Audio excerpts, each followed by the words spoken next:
Most people don't value farmers because farmers are literally the people that feed you guys.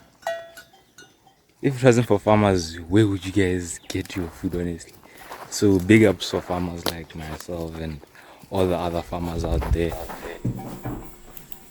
As we removed our cows today, I couldn't help think but how the farming system in Botswana is shaped by tradition.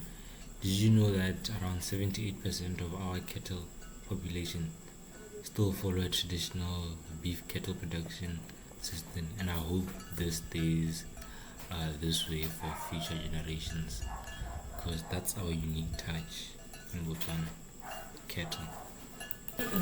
Oh, cattle is not the only unique thing about Botswana. We have dancers in this country, because look at that guy move, guys. Nah, this guy can dance.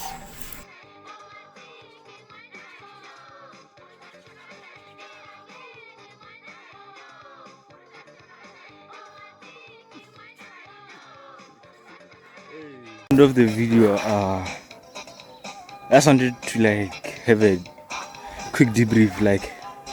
I've been doing what other people have been doing to succeed. I haven't been doing what I want to do, and I just found out, no, it's again, let me stick to my roots, traditions. Farming is the way. Farming is gonna make me crazy things, but if I implement farming plus online order, praise. But thank you guys for watching. There's more content to come out.